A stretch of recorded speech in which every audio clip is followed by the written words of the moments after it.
Hey everybody, last week our favorite Swedish home goods store debuted one of the best pieces of pop marketing of the year with the IKEA Real Life campaign. On today's Pop 100, I talk with IKEA about their latest pop culture campaign and how it so quickly became the retailer's most shared campaign ever. Okay, last week IKEA released 3 ads that paid homage to these iconic living rooms in popular culture. First, you have the very unmistakably colorful cartoon living room from The Simpsons. Next, the always iconic, how did a bunch of 20-somethings afford this size place in New York apartment from the 90s sitcom Friends?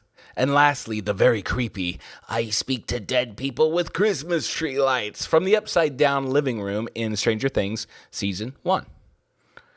These painstakingly accurate pop culture living rooms were all recreated using products any one of us can purchase from IKEA.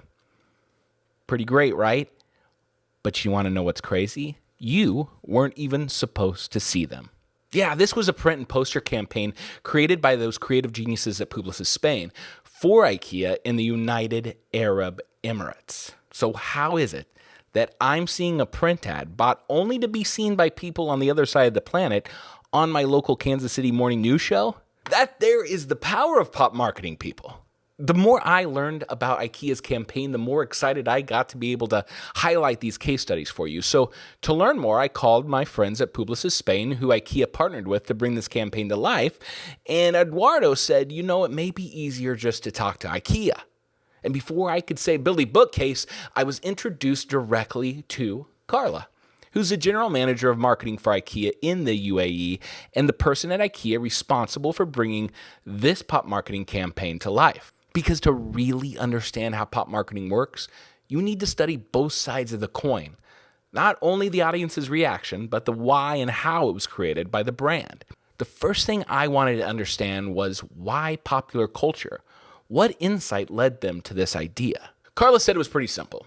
In Dubai's region, expats are a big part of the population. It's a melting pot of different cultures and nationalities, so they needed a global idea.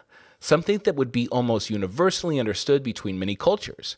And isn't that kind of the essence of popular culture? Then Carla stopped me in my tracks with this next quote. She said, Joe, popular culture is something everyone relates to. Advertising competes every day with what people love to watch, listen to, and read.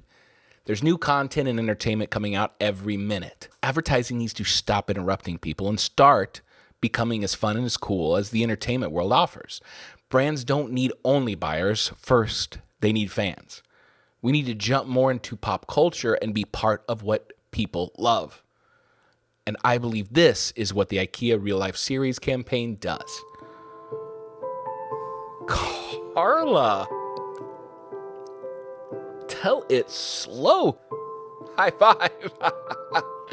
Woo. Girl, I like it.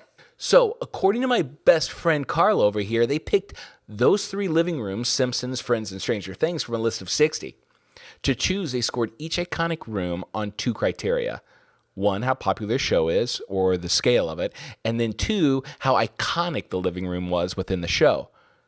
Then they finally chose the one that scored the highest of the both. She also told us that the campaign, just like IKEA, offers endless possibilities, and they plan to recreate more iconic rooms based on all the community requests they got. She wouldn't give me any hints, but you can imagine Modern Family, Seinfeld, Fresh Prince, Cosby Show.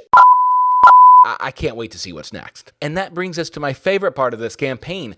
Notice that in the ads, there's no reference to The Simpsons, no utterance of Friends, or even a snooch of the word Stranger Things.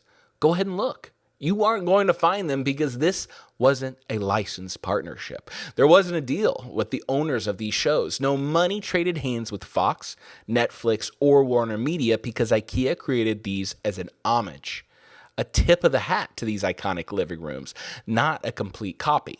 Marketers and brands I speak with usually believe that integrating popular culture into their content is impossible for anyone outside of mega brands and budgets. This, of course, due to the cost of licensing and traditional partnerships. But it's not the case, and IKEA is proof of that. This beautiful constraint also forced IKEA and Publicis Spain to focus on the craft of the ads. It took 2 months for the team to pick just the right pieces from IKEA's catalog of products. The focus on craft and design not only speaks to IKEA's brand, but gives viewers no doubt of what they're looking at without hitting them over the head. And when you think about it, you only saw the comparison pictures from all the PR coverage, never within the ads themselves. Super smart. Well, I love it because the audience must actively make their own connection and piece it together on their own. Follow me on this one, but the ads are like small versions of IKEA furniture, only we're putting together an idea instead of a coffee table. The ad actually takes advantage of the IKEA effect, a phrase coined by Harvard researchers in 2012 to explain why adults who successfully complete a task, such as constructing furniture out of those IKEA pieces, value the end product of that task more than they do equivalent products that they did not create themselves. People like stuff more when they had a hand in putting it together. IKEA proves a few things to us marketers with this IKEA Real Life series. One is we should stop spending all that mental energy arguing what medium is dead now because of the internet. This was a print ad. It's not an experience, no augmented reality, and there's no app to download. It's just a really well done ad. It's relevant and also super easy to share. That's it. Sometimes you don't need to overthink it. Don't make it hard. Just find the right idea. Number 2, integrating popular culture into your brand marketing is totally accessible for any brand out there that are smart enough to be able to wield it, having a creative team that can work within a set of constraints.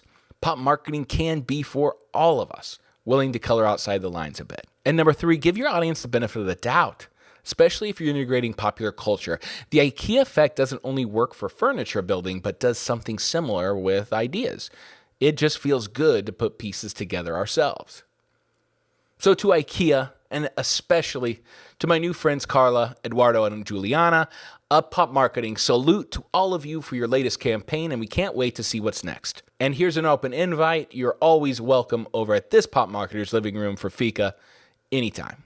That is it for this episode of the Pop 100. If you want to learn more about the world of popular culture and where it intersects with brand marketing, just visit pop-marketer.com and sign up to my email where I give you a relevant case study or insights that are going to give you that upper hand in your next brainstorm or brief. Thank you so much for your attention, and see you next time, true believers. Skopada!